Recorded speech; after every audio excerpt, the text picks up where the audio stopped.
Saudara, peta persaingan bakal Capres 2024 kian sengit. Belum ada baca pres yang dominan. Elektabilitas tiga bakal Capres 2024 yaitu Prabowo, Ganjar, dan Anies saling salip menyalip.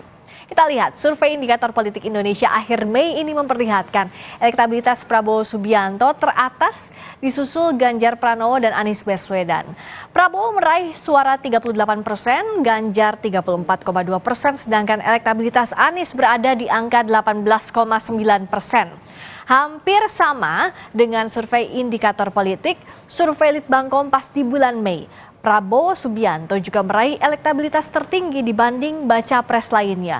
Prabowo meraih elektabilitas 24,5%, Ganjar 22,8%, sedangkan Anies Baswedan di angka 13,6%. Lalu faktor apa saja yang menjadi penentu elektabilitas bakal capres dan bagaimana parpol menyiapkan strategi untuk meningkatkan elektabilitas calon yang akan diusungnya?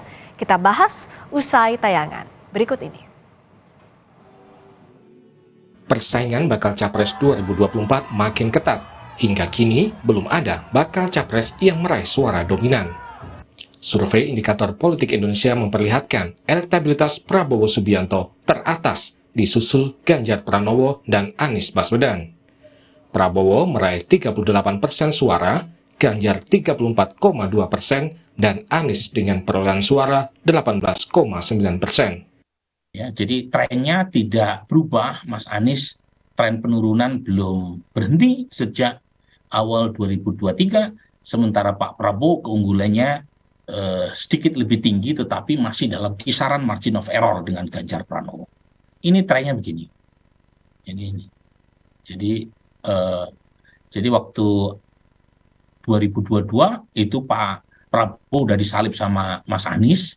Tetapi tren Mas Anies melemah di tahun 2023, kemudian disalip lagi sama Pak Prabowo, kemudian Pak Prabowo yang tahun 2020 disalip sama Mas Ganjar, kembali menyalip Mas Ganjar, terutama dalam beberapa survei terakhir. Dalam simulasi head-to-head, Prabowo Subianto juga unggul jika dihadapkan dengan Anies maupun Ganjar. Jika dihadapkan dengan Anies Baswedan, Prabowo meraih suara 56,8%, sedangkan Anies meraih suara 26,5%. Prabowo juga masih unggul jika dihadapkan dengan Ganjar Pranowo. Prabowo meraih suara 50,5%, sedangkan Ganjar di angka 39,3%. Jika pemilu diikuti oleh Ganjar Pranowo dan Anies Baswedan, maka Ganjar unggul dengan suara 51% berbanding 34,5% suara yang didapat Anies Baswedan. Nah, pertanyaannya bagaimana kalau misalnya yang menang di putaran pertama, bukan menang ya, yang lolos putaran pertama adalah Anies versus Ganjar. Ganjar unggul kalau melawan Anies Baswedan.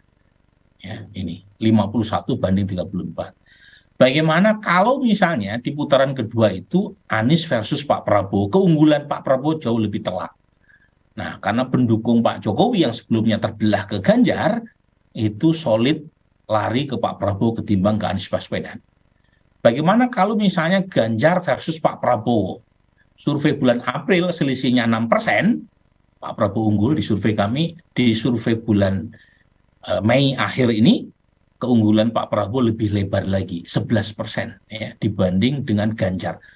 Dengan asumsi Mas Anies tidak lolos putaran pertama, yang masuk putaran kedua, dua tokoh ini.